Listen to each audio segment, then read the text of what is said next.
What's going on, man? Welcome back to the basement. I'm Ron, and you guys absolutely loved my 0 RB draft strategy video that I put out last week, where we talked about the strategy from a macro, zoomed out perspective. We talked about how many wide receivers you should have through 9 rounds, quarterback tight end strategy, the idea of not taking a running back until after round 5. Now, today I want to do a little bit of a part 2, where we talk about 0 RB from a micro perspective, and we talk about the actual running backs we're targeting in that area of round 6 through the end of your draft. So with that being said, we're going to go over 15 0 RB targets today. So let's not waste any more time. If you enjoyed this video at any point, make sure you go down below, subscribe, leave a like. Let's go. Thirsty, trying to choose. I know I'm pretty cool. My nitty babe. Now, with these running back targets, I broke them up into rounds of ADP. So we have rounds 6 through 8, we have rounds 9 through 11, rounds 12 to 15, and then we have our dart throws. And first up, we're going to talk about guys in the round 6 to 8 range. Now, I'll be honest, I don't take a ton of stabs in this area. I do like these guys that are in this really late 8th to early 9th area that we're going to talk about in a second. But if I am taking stabs in this area, I like Josh Jacobs, so we're not going to talk about today because I talked about him like twice already in this last week.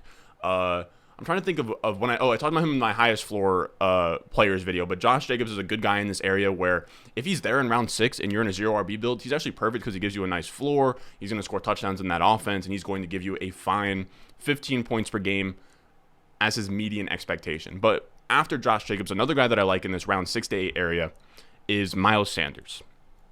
And Miles Sanders goes around the 7th round, pick 78.5 right now on Underdog. As always, if you want to hop on Underdog, get in on the fun with their best ball tournaments, use promo code RON. The link will be down below in the description, possibly down below in the comments. But when we talk about Miles Sanders, this is a profile that I like to target because he was a 4th round pick last year. He was a dead zone running back that I wasn't targeting a ton. But going into this year, we now have a discount from that. He's a 7th round pick. And his case hasn't really changed. He wasn't great last year, but he was still the RB32 in points per game. He's going as the RB26 this year in ADP, so that's not too big of a discrepancy. And that RB32 points per game doesn't feel great, but he was dealing with injuries last year. He had crazy bad touchdown luck as well. He had 0 touchdowns on 171 touches, which hasn't happened. I think the stat was that there hasn't been a player to touch the ball 150 or more times at the running back position without a touchdown since Melvin Gordon's rookie year in 2015. So Miles Sanders ran unbelievably cold in the touchdown department, and I think that the idea of him not scoring a touchdown and like Jalen Hurts being there and scoring all these touchdowns kind of overstates the idea that Miles Sanders has this lack of touchdown upside in this offense with Jalen Hurts. Because when we look at the way that the red zone touches broke down last year, there was plenty to go around. When we look at it, Jalen Hurts led the entire team in red zone touches with 31.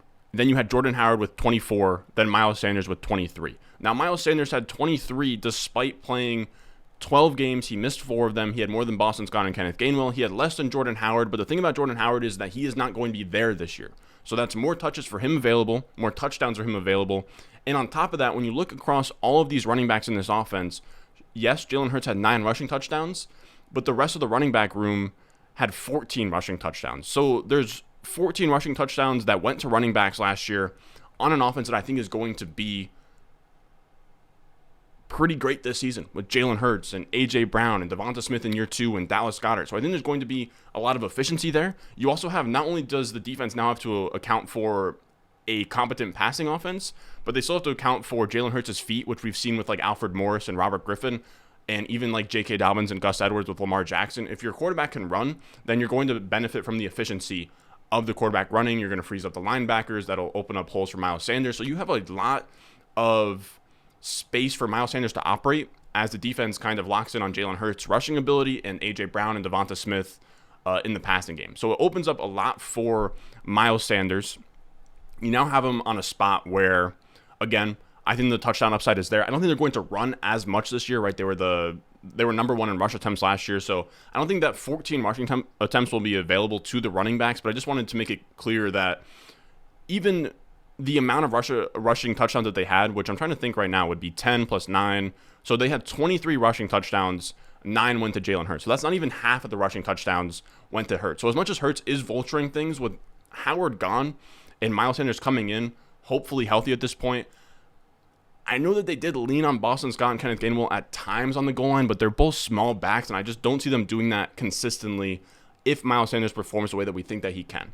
Now, when we come into 2022, Miles Sanders is going to be running behind the number 1 offensive line ranked by PFF. And again, I think the offense is going to be much more efficient. And Miles Sanders has the profile that we're looking for in these 0 RB builds where he has juice. He runs a 4.49. He had a top 5 breakaway run percentage last year. He can catch passes. He had a 9.6% target share last year, which was tied for 23rd. So not bad. He can catch passes. He has some juice. I think this is going to be a good offense. I think he can benefit from Jalen Hurts' rushing. I don't think that Jalen Hurts' rushing even takes away Miles Sanders' opportunity to score like 6 to 8 touchdowns. So I think it's a fine spot for him. Again, I'll take the discount on him. I think they didn't bring in anybody to really challenge him. They swapped out Jordan Howard for undrafted free agent Kennedy Brooks. So I am not too scared of the competition in that backfield. I think Miles Sanders is a fine 0 RB target in that round 6 to 8 area. Now, when we go to round 9 through 11, we're going to talk about Kareem Hunt, who is one of my favorite targets right now. He is going, I want to say like early round 9, going at pick 95 in ADP. And this is the area where I'm really grabbing my RB1s and RB2s in 0 RB builds. And when we talk about Kareem Hunt, I love his profile for a few reasons. One is that he's still extremely talented. I think that he is a talented running back. We've seen when he was on the Chiefs, he had 20 point per game upside. We know that he is capable of a 20 point per game season. And I know that was 3 to 4 years ago. When we talk about these last 3 years, he's been at 13.8 points per game last year, 13.7 the year before that, 12.7 the year before that. He has hovered in that RB20 to RB25 point per game area on this Browns team and has been fine. Now, if we look at last year, he still showed up really well in a lot of those talent type metrics, where among 60 or more running backs in PFF's database with 70 plus carries, he was 6th in yards after contact per attempt, 10th in breakaway run percentage, 6th in elusive rating, and he was genuinely a very good to almost elite running back on his opportunities last year. And now he's not only talented, the thing that's even more enticing about him is his pass catching skill set. So he's good between the tackles, and he can catch passes. On a team where he had less than 50% of the snaps, he had an 11.8% target share last year, which is insane. He was also 7th in yards per out run, ahead of Austin Eckler and behind Alvin Kamara last year. So again, he's efficient on catching passes, he can catch passes, and he's efficient between the tackles. So this is a guy who had 20 points per game when he was the lead back in the backfield, and now in a split role, he is still being efficient. He's still giving you back-end RB2 numbers, even though you're drafting him at, RB30 numbers? You're getting him at RB31. And I love this idea that he is an RB20 to RB25 point per game type guy in the Browns, but you have upside for a lot more because they go out there and they draft Jerome Ford. They also have Dearness Johnson, who was amazing last year. And Kareem Hunt's in a spot right now where his contract, if they cut him, if they trade him, does not go against their cap. They're in a spot where they could very easily move off of Kareem Hunt. And it seems like a strong possibility at this point. There are a lot of reports coming out that it seems like one of Kareem Hunt or Dearness Johnson is on the move. If it's Kareem Hunt, we have the Alvin Kamara suspension. Imagine the Saints go out there and trade for Kareem Hunt. I think if that happens, Kareem Hunt skyrockets like a 5th round value. You have a lot of different outs there. I don't know, like maybe the Falcons would trade for him. There's a lot of different spots that he could go if he gets traded. You also have the opposite out where if Dearness Johnson gets traded or cut or anything like that, that opens up a little bit more opportunities for Kareem Hunt in what should be a 3-headed backfield. I think it will be a 2-headed backfield by week 1. Now, the next target we'll talk about is Chase Edmonds, who just feels like an absolute smash profile. Pass catching back, he has juice. He's on an offense with some pretty crazy upside in 2022, where you have the Dolphins. I don't love Tua, but I'm open to the idea that he takes a step forward. You have Mike McDaniel kind of operating this offense with a bunch of playmakers in Tyreek Hill, Jalen Waddle. Like, this could be a good offense in 2022. And I think people forget how good Chase Edmonds was last year because James Conner really stole the show once Chase Edmonds went down. But when they were both healthy, it was a split backfield, and Chase Edmonds had the role that you want to target. He was getting work in the passing game. and he was being efficient on his touches. Now, before he went down in Week 9, he was the RB17 in points per game, which is really good, and he ended up with a 13.4% target share on the season, which was 7th in the NFL. That's a big boy target share when it comes to running back. He can catch passes, and I think there's going to be an offense that suits him really well, where you have Mike McDaniel, who is going to have a very efficient rushing attack that he's going to bring over from the 49ers.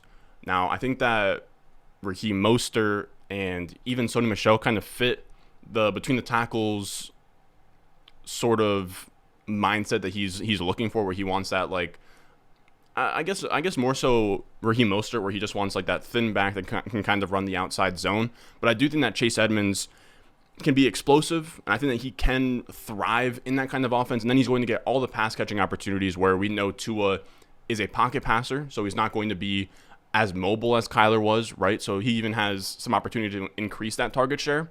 And Tua is a guy who prefers shallower throws. He didn't have a high ADOT last year. He hasn't shown that he's very comfortable throwing the deep ball often. I do think that Chase Edmonds is going to be one of his looks in terms of checking the ball down. So I think Chase Edmonds is great in terms of his fit on this team. And then I like that his ADP isn't too crazy, right? So pick 111. And I think that that's because people see this backfield, it's crowded, it's a committee. We want to be targeting committees because there's ambiguity there, there's uncertainty there, and that's where you sort of make the profit, right? The same thing with Leonard Fournette and Ronald Jones last year, James Conner, and Chase Edmonds last year.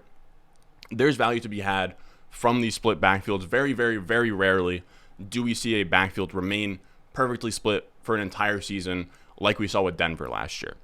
Now, the last running backs that I'm targeting in this round 9 through 11 range is the Buffalo running backs. Now, I could have done just Devin Singletary, just Davis, James Cook.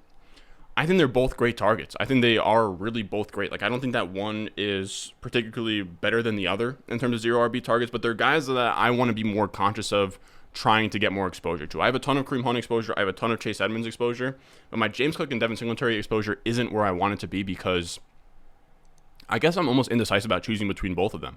I have them like back to back in all of my rankings. It's very tough to decide. Now, when we talk about why we even want to be attacking this offense, it's pretty obvious. It's the Buffalo Bills. There's going to be a lot of yards, a lot of touchdowns, a lot of efficiency that comes with Josh Allen and his rushing ability. There's also upside that this might be the year where they don't want Josh Allen ramming between the tackles and running the ball in on the goal line, because he's their franchise quarterback that they're paying millions of dollars for. So maybe they scale that back, and that gives these running backs a little bit more upside to score touchdowns. Now, even outside of that, Singletary quietly had a really solid year last year. He ended up as the RB24 in points per game, and I think that's even underselling how good he really was. When we look at his game logs from last year, I boxed in red, whatever you want to call it, the weeks where he had above a 50% snap share. And every time that he had above a 50% snap share, he never finished under 10 points. And this stretch, I'm trying to put my arm in here, but this stretch, I don't know why this is such a struggle, from weeks like 14 through 20 is insane. So this is in the playoffs. They're playing good teams. So they're playing like the Buccaneers. I remember the Panthers were, I'm trying to remember if the Panthers were either a great rush defense or they were an awful rush defense. But these are like playoff teams. I guess like the Jets aren't great, but like the Chiefs, the Patriots. The guy rattled off 19 points per game from weeks 14 through the playoffs. Like, that's insane. He had 7 straight games of lead back usage, and not just like lead back usage, 95% snap shares, 100% snap share in the game they lost against the Chiefs. Like, they really leaned on him when it mattered most, and I think that does matter in the NFL. Again, like, if you just look at those, like, 25 points, I know it's against the Jets, 23 points against the Falcons, 18.8 against the Patriots, where he was literally, the RB... Yeah, that's 16.6 is RB7, RB10, RB5, RB3. I guess RB2 in the playoffs doesn't really matter, but you get what I'm saying. Like, those are, like, I was shocked to see those myself, how crazy he was from the fantasy playoffs to the actual playoffs in the NFL. He played really well. Again, 19 points per game isn't an easy feat. That was more than Leonard Fournette averaged on the entire season. Now, I don't expect him to have that role in 2022. Obviously, they brought in James Cook to take some of that load off his shoulders, but I do think that he could have that type of role right out the gate, and they almost ease Cook in. He's a rookie. This is a team that is trying to win games and contend. I don't know how much they're going to lean on rookies from day one. Now, if Cook was to get hurt, I think Singletary would be wheels up, exactly that type of usage in those games where James Cook is hurt. But I sort of see this backfield playing out similar to Edmonds and Connor last year, where you have Cook coming in. I think that he'll have like that Chase Edmonds role by like week 6, week 7. But I think by week 6, week 7, it'll be that type of split where you have Cook getting maybe like 8 to 12 touches a game, some pass catching work, can give you back end RB2 numbers. And then the same thing with Singletary, where you're on an offense like the Buffalo Bills, where he can score touchdowns, get lucky off of touchdown. Maybe they're securing leads and they're up, 25 points against the Jets in week 4 at home, and you're getting Singletary from like the back end of the third quarter through the fourth quarter. So there's a lot of situations where I think almost both of these guys can both win in fantasy. Like, I don't think that you have to pick between the both of them of which one you like more, besides like when you're on the clock. But when talking about James Cook, it's clear that they wanted that type of style of back where they went out and begged J.D. McKissic to come in. J.D. McKissic almost signs, and then he goes back to the Washington Commanders, I think, at this point. And J.D. McKissic, and James Cook, he has that exact same skill set of J.D. McKissic. It's clear that they were looking for that kind of player. So at the very least, they're going to be like game planning him in and using him in that area. Now, when we talk about James Cook, the prospect, he wasn't an amazing prospect, but he's interesting. He has juice. He's a 4.4 guy. He's this 5'11", 199-pound, undersized back. So there's not a huge threat to Devin Singletary's workload in terms of like James Cook is never going to give you 20 touches. Like, he might not ever even be a 15-touch guy. But I think he's going to be efficient. He caught passes in college. I don't think that he's at risk of vulturing Singletary's goal line work or anything. So I think, again, both these guys have pretty established roles. And if either one of them was to get hurt, the other would be like a fringe RB1 in fantasy. So I like both of them. I think that there's going to be spots where they go back and forth, and some of them have like 3 to 5 week stretches of being fantasy relevant. So it might be a headache sometimes, but I do think that the setup is too good to not take swings on a Buffalo Bills running back. Now, this is the next area we're going to. Rounds 12 to 15. And the first guy we'll talk about is Ronald Jones. He's going at pick 129.5. I'm going back to the well on Ronald Jones this year. I was high on him last year. It didn't work out. Fournette came out there, and he took his lunch money. Ronald Jones, it was pretty much set up to be a split backfield, and then Ronald Jones lost a fumble on that Thursday night game of week 1, and he was never the same. His whole season crumbled. He had 100 carries for like 400 yards, 4 touchdowns. It was really, really bad. I wrote in these notes that I'm kind of throwing away last year. I'm not totally throwing away last year. It was really bad what happened last year, but he was relegated by Fournette. He was like sort of put in the doghouse, but I guess they didn't need Ronald Jones. Also, Tom Brady probably didn't like him at all. The thing about Ronald Jones is he has a very clear role in the NFL in terms of his skill set. His bread and butter is between the tackles work. If we look at 2020, which is the last time that he was actually playing football and like not in the doghouse and was giving a featured role on an NFL offense, he was 4th in rushing yards over expected per attempt. He was 6th in PFF rush grade, 6th in yards after contact per attempt. He is very good between the tackles. He has that certain skill set where I would put him up with the Damian Harrises and Gus Edwards of the world, of guys who between the tackles can give you 5 yards in a cloud of dust and maybe break off some chunk plays from now and then. And like Damian Harris had last year where he scored all those touchdowns, I think Ronald Jones can do a similar thing on this offense. And that's the most exciting part, is I think that he can be like Damian Harris on the Patriots last year where he scored all those touchdowns, and he wasn't like amazing by any means, but he was just in the right place at the right time, I guess. And you're getting a pretty big discount where you had to pay like an 8th round price on him on Damian Harris last year. You can pay like a 12th, 13th round price on Ronald Jones this year. And he goes to the Chiefs, who have a quietly really good offensive line. They have a top 10 projected offensive line per PFF. It's going to be a high scoring offense. And they also had this really specific issue last year where, same thing with Buffalo, where teams would play too high and would either dare them to run or dare them to just like dink and dunk their way down the field. And it did trip them up sometimes where they would try and run on the light boxes and nobody could get it done because Clyde Edwards-Helaire is inefficient running the ball, and none of the guys that they had could be a between the tackles workhorse type guy. And I think that's what they were looking for. I think that's why they signed Ronald Jones. And I think when that happens this year and teams do back up and play too high, I think they will give Ronald Jones a crack at just running between the tackles and seeing what he can do. The offensive line is good enough. If Ronald Jones is still 80% of the runner that he was in 2020, I think that he will be just fine. So I think that he is drawing live to lead the team in rushing, get somewhere between like 850 to 1,000 rushing yards, and I think double-digit touchdowns is on the table for Ronald Jones. So I'm very excited about him. Now, the next guy we'll talk about is Rachaad White. Now, I know this is a lot here, but we'll go through it in a second. And this is pretty much, I guess, Ronald Jones' replacement on the Buccaneers. And he has virtually the opposite skill set, which is why he's very interesting to me. This top screenshot is from the RS Grade database, which is my prospecting database. And the reason why it's very interesting is because I took the peak season of receiving yard market share and ordered it among second and third round running backs. And Rachaad White had an 18.02% market share of his receiving yards in his final season, and it's one of the highest marks in my entire database. The guys that he is up there with are David Johnson, Antonio Gibson, Dalvin Cook, DeMarco Murray, Joe Mixon, Alvin Kamara, Matt Forte, in terms of guys that were very prolific in terms of catching the ball in college. That's a really rare skill set. He also has size, speed, and explosion. As you can see on the bottom, he is a 9.87 relative athletic score type athlete. He's 6 foot, 214 pounds. He has size. He ran like a 4.48. He has it all. He can catch passes and he has juice. So that's a very interesting skill set. Now he goes to a great spot in Tampa Bay. Going to be on a high scoring offense with Tom Brady.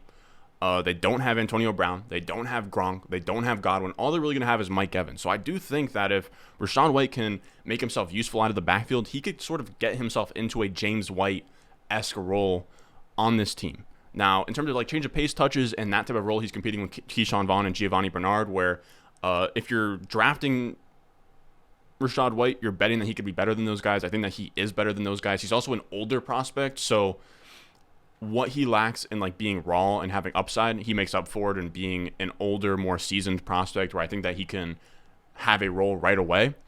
And we also know with Fournette, he has a long history of injuries. He missed 3 games last year, 4 games the year before that, only 1 game the year before that, but then before that, 8. And then if you go back to LSU, he sat out like his junior year, and that's when Darius Geis kind of emerged. So Leonard Fournette's not been a guy with the cleanest bill of health. So I do think that if there was a world where Fournette goes down for like 4 games and you're looking at Rachaad White in an all-purpose role on this team, that is really, really juicy. I also get Kamara vibes. We're talking about like a 3rd-round pick, JUCO transfer, can catch passes, goes to a high-scoring offense, buried behind like a perceived bell cow, and what was like Mark Ingram and Adrian Peterson for Alvin Kamara is now Fournette here. There is, a world where Rachaad White really outproduces projection and could be very interesting in 2022. Now, the next running back we'll talk about here is Darrell Henderson, who I have been drafting so much of. I think that he is my most owned running back right now. He's going at pick 138, and he was a great bet last year that I was taking everywhere, and he's a great bet this year because it's exactly the same bet where we liked him last year because he was the direct handcuff to Cam Akers in what was a high-scoring offense, in an offense where Sean McVay runs it. If Sean McVay is running the offense, the lead back is always going to be the bell cow, regardless of who it is. Very rarely does he run a true committee. So in the event that Akers goes down, Henderson would be a top 12 back, and we saw that last year when Akers went down. And we look here, he was the RB13 before he got hurt.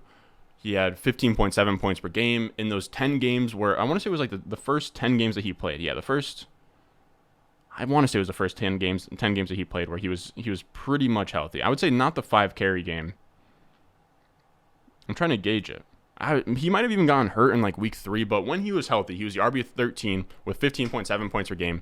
And in those 10 games, he saw 5 games of 15 or more carries. In 6 games, he saw 4 more targets. It's just this really nice role on a high-scoring offense. And his ADP right now is about the same ADP that he had last offseason. And the difference is that Akers was this year 2 ascending running back, was a 1-2 turn type pick. Akers is now like a 4th, 5th round pick and is coming off an Achilles tear, which we haven't seen anybody come back from and look like amazing yet. He didn't look that great in the playoffs. I'm not going to hold that against Akers too much because, again, he was like 6 months off of an Achilles tear. So we'll see what happens. But, again, he tore his Achilles. Sony Michel isn't there as well. Like, Darrell Henderson is the only living, breathing back on that team besides Cam Akers at this point. So I think there's going to be a pretty high likelihood that Cam Akers has re-injury with this Achilles. He could just not be the same player. He could just not be ready for week one. There's a lot of outs to this bet where Darrell Henderson comes in and gives you 15 points per game, and you're paying very cheap prices for it. So I am very interested there. Now, the next guy we'll talk about is Ty Davis Price, who is a really fun upside play. He's a rookie, just like Rachaad White, and he profiles extremely similar to Trey Sermon last year, who is a round 3 running back, between the tackles grinder, but instead of Trey Sermon last year in redraft, he was going in like round 7.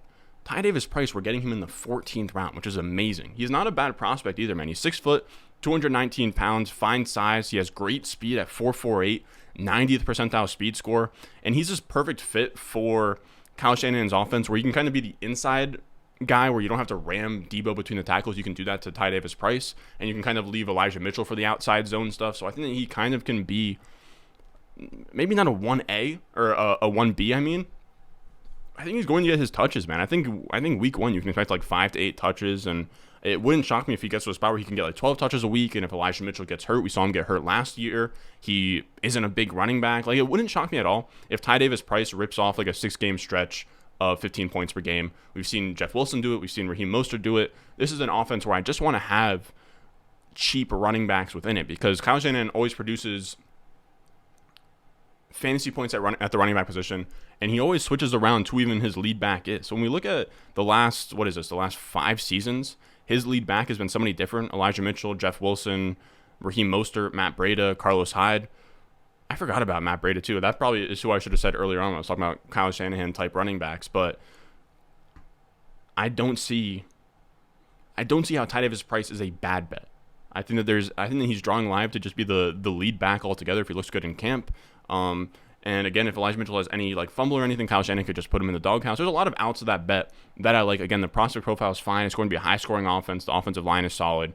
The scheme is solid.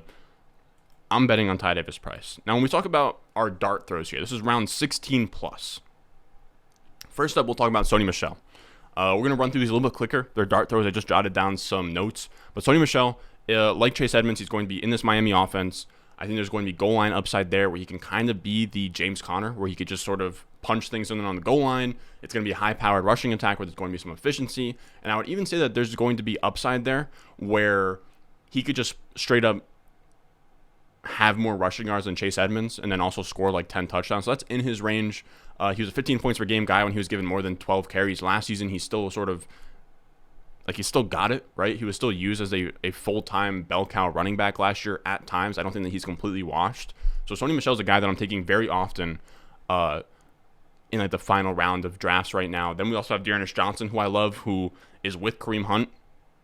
And the reason why I love him is because, one, he's talented, Dearness Johnson. He was number 1 in PFF rush grade last year, fourth in yards after contact per attempt, 4th in elusive rating, 2nd in rushing yards over expected per attempt. Really solid. Like any rushing metric out there, like I would put him up there with like Ronald Jones, Gus Edwards, Damian Harris. Is just like very good pure between the tackles rushing. He's up there. He also has a really good receiving skill set. He caught passes in college, so he has a really fun skill set, and he has 2 outs right now because it does seem like the Browns are going to move on from one of Dearness Johnson or Kareem Hunt. It makes too much sense. They drafted Jerome Ford. Both of their contracts don't really count against the cap. It makes a ton of sense. So you have 2 situations right now where if Kareem Hunt leaves, Dearness Johnson is now in the Kareem Hunt role as the RB2 on the Browns on a team that's going to run the ball with a good offensive line, and Nick Chubb in front of him, who has dealt with injuries pretty much every single season. Horrific injury in college. There's injury history there. That's a good spot. And then there's also a chance that they sign Kareem Hunt to an extension and they either cut or trade Dearness Johnson. And Dearness Johnson could be the guy who goes to the Falcons or goes to the Saints. So either spot, Dearness Johnson gets a massive boost if one of them gets traded, and I think one of them will get traded. So that's why I do like Dearness Johnson. Now, the next guy we'll talk about is 2 running backs. We'll talk about Mark Ingram and Abram Smith, and this is kind of piggybacking on the Kamara suspension because I think there's a lot of value to be had off of whatever comes from that suspension and whatever trades happen because of that suspension.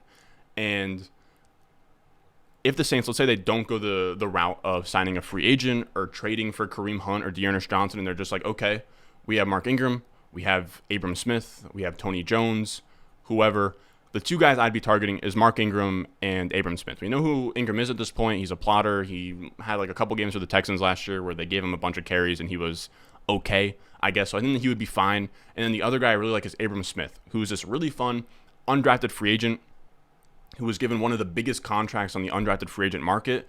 And then he's actually a pretty strong prospect. Like he's not a really strong prospect, but he's a stronger prospect than an undrafted free agent. He probably should have been an early day 3 guy. Lance Zierlein is one of the best film guys out there. He had him RB7 on film over a lot of the guys who got drafted ahead of him.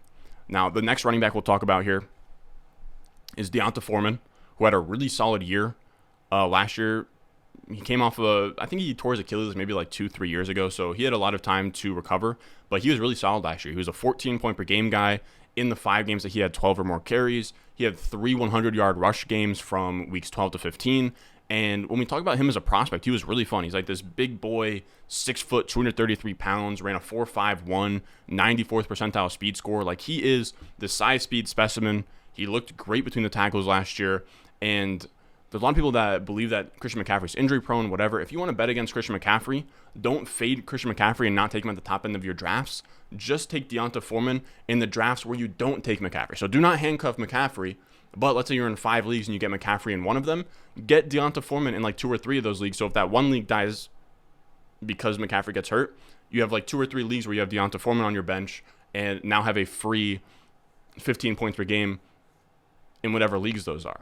I think he's a lead over Hubbard. He looked way better than Hubbard last year. Hubbard didn't look great last year. Maybe Hubbard gets some of the pass catching role, but I think Deonta Foreman would be the between the tackles guy very easily. Now this last one is a deep sleeper. Deep sleeper. He has not been relevant since 2019, but he walks into an empty backfield. He's going to be in Atlanta. This is Damian Williams. He was good on the Chiefs. He went to the Bears last year, wasn't that good. He took a year off on the COVID year in 2020, goes to the Bears in 2021. He has one like okay game, and then I think that he might have tested positive for COVID or something when David Montgomery got hurt, and then Khalil Herbert just took over that backfield. Now in Atlanta, you have Cordarrelle Patterson ahead of him on the depth chart in terms of running back, but I think he's going to be more of a traditional wide receiver this year because Calvin Ridley's gone, Russell Gage is gone. They're going to need all the pass catching help that they can get, so they don't have to start. Like I can't even like Olamide Zaccheaus, is he's going to be starting in like 2 wide receiver sets. It's going to be ugly.